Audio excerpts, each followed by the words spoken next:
Hola, buenas tardes. Bienvenidos a esta nueva clase de estructuras en la que hoy nos vamos a adentrar en una serie de conceptos teóricos sobre las estructuras reticuladas que nos permitirán conocer un poquito mejor cuál es su funcionamiento y luego dar un paso para conocer el método de cálculo de estas estructuras se denomina el método de Clos. Este método es un método ya, digamos, antiguo, ¿no? Unos 60 años de historia, ¿no? Que no se utiliza cuando vamos a utilizar nuestros cálculos de estructuras, más basados en los cálculos matriciales o por elementos finitos, sino que es un método que se ha empleado anteriormente cuando los cálculos los hacíamos a mano. Por tanto, es un método en desuso, ya obsoleto en ese sentido, pero que es un método que nos permite conocer el funcionamiento de las estructuras de una manera bastante intuitiva. Con eso nos proponemos que al finalizar el módulo pues sepamos entender qué es un momento de empotramiento perfecto, cuáles son los esfuerzos que existen en las barras, en este tipo de estructuras, los conceptos de coeficientes de rigidez, transmisión y de reparto, cuáles son las relaciones también que existen en función de la geometría de la viga entre los coeficientes de transmisión y los coeficientes de rigidez, y finalmente definamos cuáles son las ecuaciones de la barra. Y ya metidos en el asunto, vamos a plantearnos una reflexión inicial sobre la estructura, a partir de la cual comenzaremos toda nuestra exposición. Si nosotros tenemos una estructura como la que le estamos mostrando en la imagen, podría ser cualquier otra, eso no tiene mayor importancia, una estructura plana, es decir, una estructura en la que la geometría está contenida en el mismo plano en el que están contenidas las cargas, sometido a un conjunto de cargas exteriores de distinto tipo, ¿no?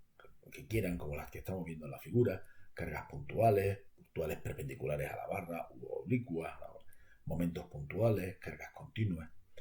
Si esta estructura, como les digo, está en equilibrio, cualquier parte de la misma también lo estará.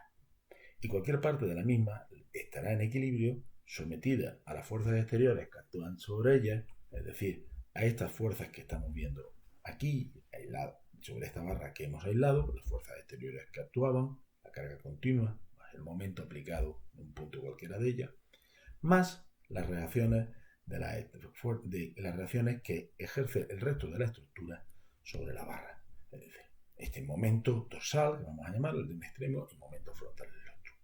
Bien, si la estructura está en equilibrio, una parte que aislemos de la estructura se encontrará también en equilibrio sometido a las acciones exteriores que actúan sobre la misma, más las reacciones del resto de la estructura sobre ella.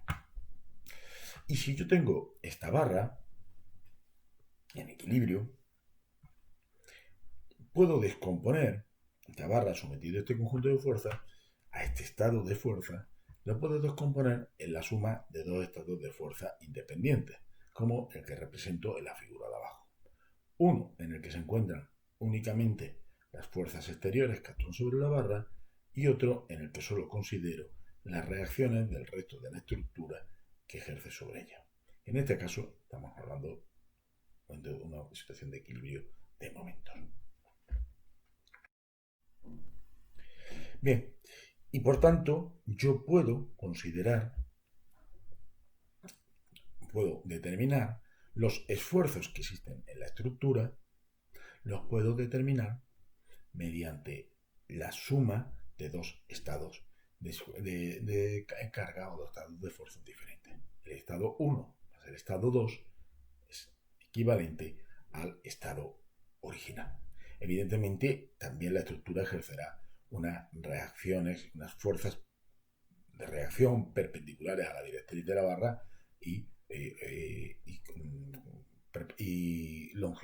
colineales a la directriz de la misma. Pero eso lo vamos a representar ahora mismo simplemente por estos vínculos, ¿no? Que tampoco son exactamente este tipo. Lo pongo esto simplemente como ejemplo para representar el principio de superposición de fuerzas que se produce. No solamente tendremos esto, sino tendremos los vínculos de axiles y cortantes en los extremos, más esos momentos que ejerce la estructura sobre ella. Eh, ¿En qué es lo que se va a basar luego el método de Krogh? ¿En qué es lo que se basa nuestro conocimiento de las estructuras articulares, lo que queremos transmitir en la primera aproximación a las mismas? Pues lo que planteamos es que si yo soy capaz de conocer los esfuerzos flectores en las barras y por tanto en los momentos, en los nudos, y establecer una condición de equilibrio en dichos nudos, porque si no simplemente estarían girando, lo cual dejaría de ser una estructura por convertirse en un mecanismo, conocidos estos momentos flectores, estos momentos en los nudos, puedo conocer también los cortantes que aparecen en las barras. Y finalmente, conocidos los cortantes que actúan en los extremos de las barras y por tanto las cargas, los cortantes que actúan en los nudos que forman estas barras, ¿no? Conocidos estas fuerzas, como les digo, más las fuerzas exteriores que pudieran existir en estos nudos, por equilibrio de fuerzas en los nudos, puedo conocer también los axiles en estos puntos. A fin de cuentas, esto que lo acabo de explicar es lo que vamos a conocer por el método de Krogh y es en lo que se basa el mismo. Aquí, ¿no? Solo que aquí la expresión que cuando determinamos el desplazamiento ante una carga. Solo que el desplazamiento hemos cambiado PL cubo por ML.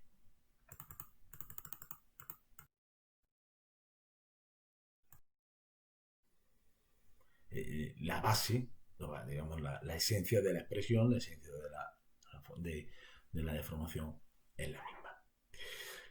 Y eso nos va a permitir determinar el coeficiente de transmisión y el coeficiente de rigidez en el caso de las vigas simétricas de sección constante.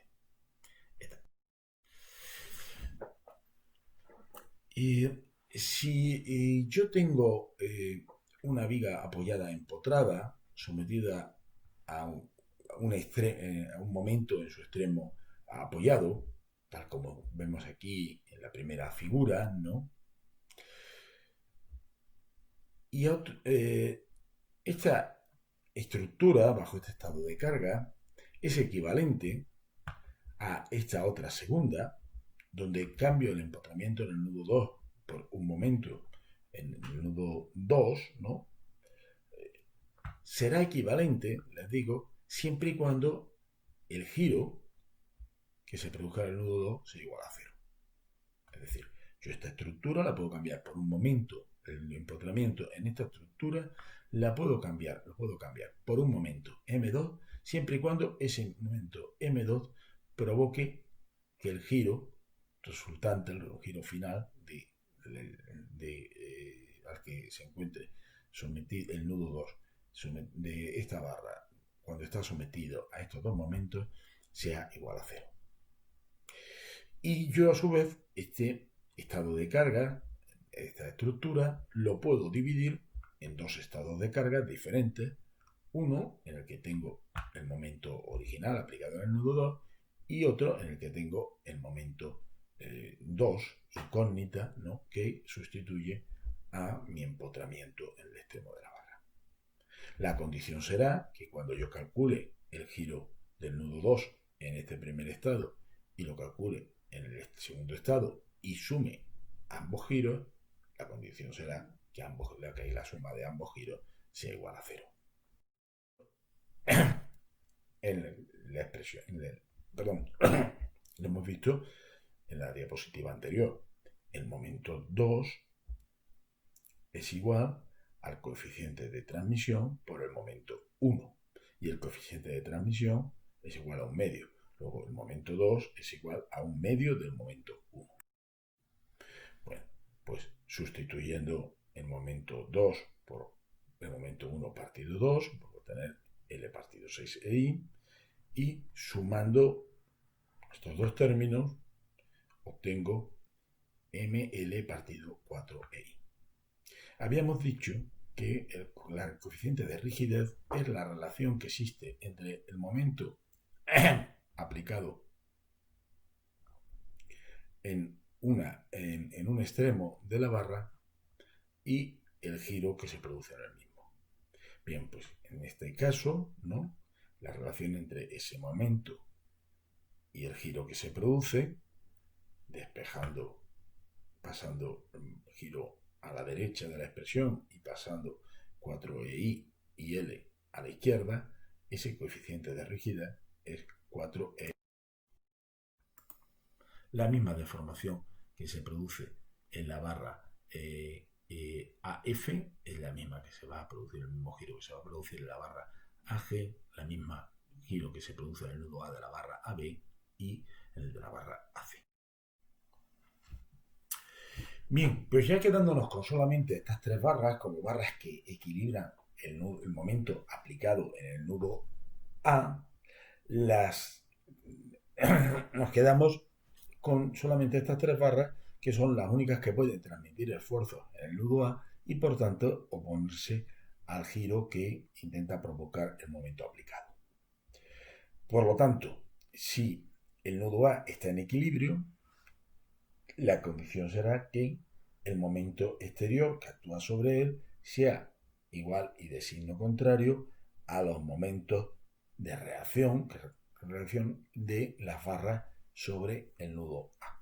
Es decir, que el momento externo aplicado M sea igual a la suma de MAB más MAC más MAF. El momento que actúa en cada una de estas barras, ¿no? Pues puedo hacer lo siguiente. Ese momento, yo sé que el momento, cuando se aplique este momento en M, estas tres barras colaborarán, cada una de una manera, lo vamos a ver ahora, a equilibrar el momento exterior que actúa sobre la barra, sobre el nudo. ¿Y en qué porcentaje o en qué cantidad colabora cada barra? Bueno, pues cada uno le tocará un momento. Y ese momento será igual, hemos dicho, a su coeficiente de rigidez por el giro. Pero el giro, a su vez, hemos deducido ya que es igual al momento exterior, ¿no?, dividido por la suma de las rigideces. Sustituyendo esta expresión, la expresión del giro, en la primera expresión, la que me da el momento en cada una de las barras, en este caso la barra B, obtengo que el momento en la barra B es igual a la rigidez de la barra AB dividido por la suma de las rigideces y multiplicado por el momento externo. Este coeficiente, que es menor que 1, como todos podemos estar viendo en esta expresión, ¿no?, es a lo que denominamos coeficiente de reparto. Es decir, el momento con el que contribuye cada barra a equilibrar el momento externo es función de la rigidez de cada barra en relación a la rigidez total de las barras que forman el nudo. ¿Qué significa esto?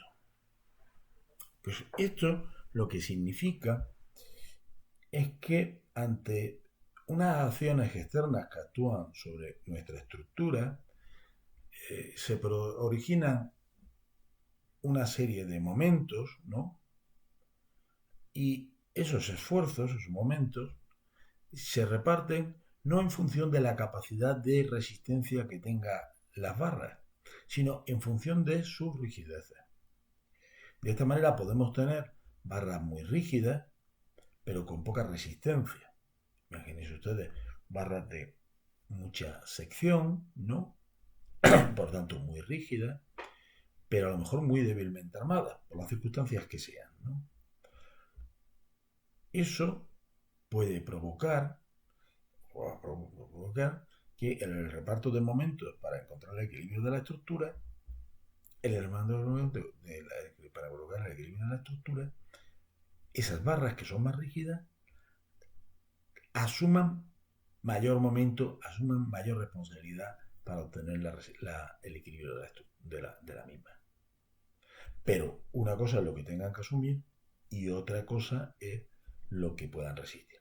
La resistencia ahora dependerá de otros factores, como pueden ser las resistencias características de los materiales o en el caso de estructuras de hormigón armado, de la armadura que luego tengan para aguantar esos esfuerzos. Por tanto, tenemos que ser conscientes de esto a la hora de diseñar nuestras estructuras y ser conscientes de que cuando aumentamos las secciones de las barras, cuando aumentamos las inercias de las barras, ¿no? Y aumentamos, por tanto, la rigidez de las mismas, también le estamos confiriendo mayor responsabilidad estructural y eso tiene que venir acompañado pues también de una mayor capacidad para aguantar, que se podrá dar o no se podrá dar. De hecho, suele ser un problema en las estructuras frente a las acciones sísmicas en este caso, pero eso ya sería otra cuestión.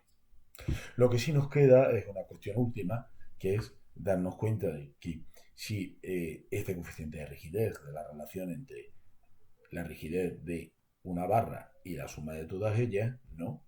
Esto es un porcentaje y que este porcentaje, junto con el porcentaje de las otras barras que forman el nudo, tienen que sumar 1, por la manera en que se reparta. Matemáticamente es obvio, ¿no? Y intuitivamente es obvio porque es la manera de que todo el momento externo pues, sea repartido entre las barras que hay.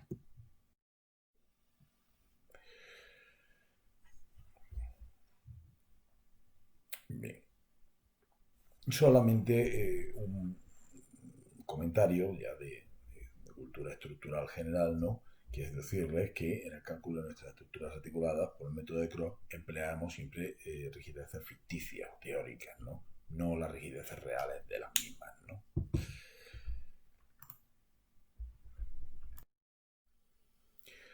Bien, como hemos visto, el coeficiente de rigidez, ¿no?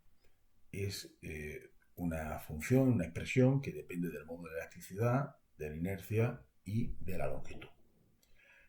En el caso que las estructuras esté formadas con barras que son todas del mismo material, el módulo de Young, su módulo de elasticidad, es el mismo. Y por tanto, esta expresión puede simplificarse y este coeficiente de reparto ya pasa a depender solamente de la inercia y la longitud. Y si ya la inercia, porque todas las barras fueran iguales, esto ya es bastante menos probable que el hecho de que todas estén hechas del mismo material, ¿no? Pues entonces el módulo de Young solo depende, el coeficiente de reparto solo dependería de las relaciones que existen entre las longitudes de las piezas. Es igual a esta, siempre y cuando este momento M1 más este momento K1 más Φ1 más este momento θ1 más este momento Φ1 K2 pues θ2, ¿no? sean igual a M1. Y eso es lo que hemos establecido con esta igualdad. M1, el momento en el extremo, es igual al momento de empotramiento perfecto, el momento que origina las fuerzas exteriores activadas sobre la barra, sobre esta teórica estructura bien empotrada. Más el momento que aparece en por un momento aplicado en este nudo, más, pero en función del coeficiente de rigidez y del giro que produce, más el momento que aparece en este otro extremo cuando se lo aplica aquí, otro momento, pero en función también de los coeficientes de rigidez y el giro. Y como sabemos que había una igualdad en nuestras estructuras simétricas de sección constante, en la que el coeficiente de transmisión de un nudo por la rigidez del nudo extremo era igual al producto del coeficiente de transmisión extremo por el coeficiente de rigidez de ese nudo, pues puedo sustituir aquí Φ1K2 por Φ2K1 y tener ya toda esta expresión del momento en el nudo 1 en función del momento de empotramiento perfecto y los coeficientes el coeficiente de rigidez del nudo que quiero conocer y de los giros en los dos nudos. Lo cual nos permite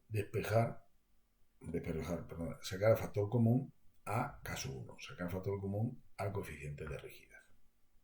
Y ya de esa manera obtengo que el momento 1 al extremo es igual al momento de empotramiento más el coeficiente de rigidez multiplicado por el ángulo que se gira en el extremo del que está aplicado ese momento más el coeficiente de transmisión por el ángulo de giro en el extremo opuesto. Y eso mismo ocurre en el siguiente. Esta expresión, entonces, ¿no? El momento en un extremo de la barra es igual al momento de empotramiento perfecto más el coeficiente de rigidez por el giro más el coeficiente de transmisión por el giro en el extremo opuesto, es lo que denominamos ecuación de la barra y nos relaciona el momento aplicado con los giros que aparecen. Bien, pues con esta última explicación sobre cuál es la ecuación de las barras, ¿no? La ecuación que relaciona los momentos en los extremos de las mismas con los giros que se producen en ellas como consecuencia de estos momentos, hemos terminado la explicación sobre estos conceptos básicos que debemos conocer en las estructuras de nudos rígidos para poder abordar su cálculo y su conocimiento. Hemos conocido cuáles son los momentos de empotramiento perfecto, cuáles son las relaciones que hay entre los distintos esfuerzos de las barras y cómo luego el método de Cross, aplicando el principio de superposición de fuerzas, va a ser capaz de desarrollar un sistema efectivo para calcular de manera manual las estructuras de nudos rígidos. Hemos también conocido y hemos aprendido cuáles son los conceptos de coeficientes de rigidez, de reparto y de transmisión. Y hemos también determinado las relaciones que existen entre los coeficientes de transmisión y los coeficientes de rigidez en función de la geometría de las barras. Con todos estos conceptos, en las próximas clases, pues nos adentraremos en el método de cálculo de las estructuras de nudos rígidos por el método de Cross, que nos servirán fundamentalmente pues, para conocer su funcionamiento y aplicar este conocimiento en su posterior diseño. Muchas gracias y nos vemos en la próxima clase.